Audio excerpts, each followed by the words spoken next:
Hello everyone, আসসালামু আলাইকুম ওরহমতুল্লাহি ওয়াবারাকাতুহু। আজকে আমি দেখাবো কলার পিঠা। পাকা কলা দুটো নিয়েছি, তারপরে জিরো কেল নিয়েছি 2 প্যাকেট, একটা ডিম আর 1 কাপ ময়দা। এটা দিয়ে আমি আজকে কলার পিঠা বানাবো। বেশি উপকরণ লাগে না, অল্প উপকরণ দিয়ে খুব মজার পিঠা তৈরি করবো আজকে। তো প্রথমে আমি এগুলো সব একসাথে করে নেব। প্রথমে আমি কলাগুলো বাকলা ছুলে নিয়ে নিলাম। এখানে কলাগুলো দিয়ে আমি নিয়ে নিলাম। এরপর আমি ডিমটা দিয়ে দেব কলাগুলোর সাথে। এরপর আমি জিরোকেও 2 প্যাকেট দিয়ে দিয়েছি। তারপর একটু হালকা লবণ দিলাম। তারপর আমি একসাথে এগুলো মেখে নেব একটা চামচ দিয়ে। আমি কাঁটা চামচ দিয়ে এই যে কলা আর ডিমটা একসাথে করে নিলাম, মানে গুলে নিলাম, একদম মিহিন করে নেব। কাঁটা চামচের সাহায্যে আমি একদম মিহিন করে নেব কলাগুলো, মানে ডিমটার সাথে একদম মিক্স করে নেব। এখন কাপে রাখা 1 কাপ আটা বা ময়দাও দিতে পারেন, আমি আটা দিচ্ছি, এগুলো দিয়ে দেব। এখন ঠিক মতো মিশ্রিত করব, মানে আটাটাকে ওই যে কলার দইটার সাথে একদম মিহিন করে নেব। মোটামুটি আমি মিশ্রিত করে নিয়েছি, একদম মানে ফুল মিশ্রিত হবে না, একটু থাকবে, দানা দানা থাকবে ওই যে কলাটা, কিন্তু পিঠার জন্য এটা ঠিক আছে। তো আমি এখন মোটামুটি হয়েছে। আমি চুলায় একটি প্যান বসালাম, এখন তেল দিব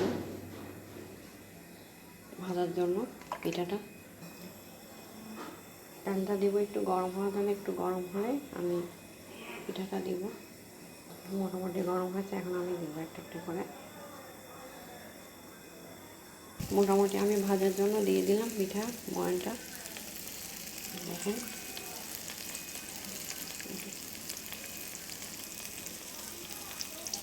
আমি একদম পাতলা পাতলা করে দিয়েছি, যাতে খুব সুন্দর করে হয়। আর মানে মোটা করে দিলে ভিতরে যদি আবার মানে ময়নটা কাঁচা থেকে থাকে, তাই আমি একদম পাতলা করে দিয়েছি।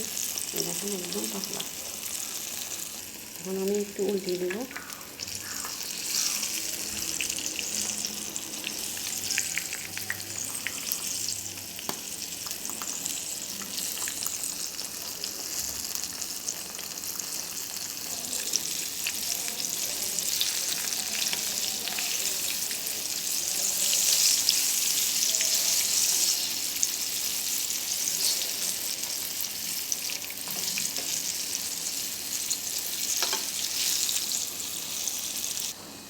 আমি আবার উল্টে দেবো, এগুলো মনে হয় এক হয়ে গেছে।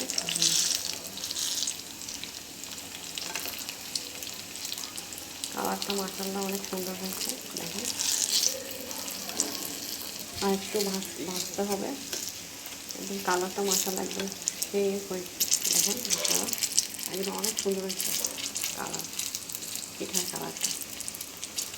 আমি এখন একটু একটু করে তুলে নেব।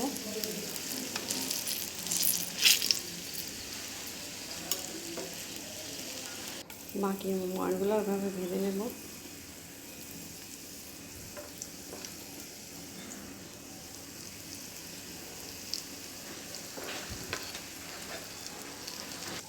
বাকিগুলোও দিয়ে দিলাম এভাবে। এখন একটু উল্টিয়ে দেবো, উল্টিয়ে দিয়েছি পিঠাগুলো। দেখেন হয়ে যাবে, আর বেশিক্ষণ লাগবে না। দেখুন আমি কত সুন্দর করে মাত্র 2টি উপকরণ দিয়ে, 2টি কলা আর 1টি ডিম দিয়ে কত সুন্দর মজাদার রেসিপি তৈরি করে ফেললাম। বিকেলে চায়ের আড্ডাতে কিন্তু বেশ জমবে, আপনারাও ট্রাই করতে পারেন।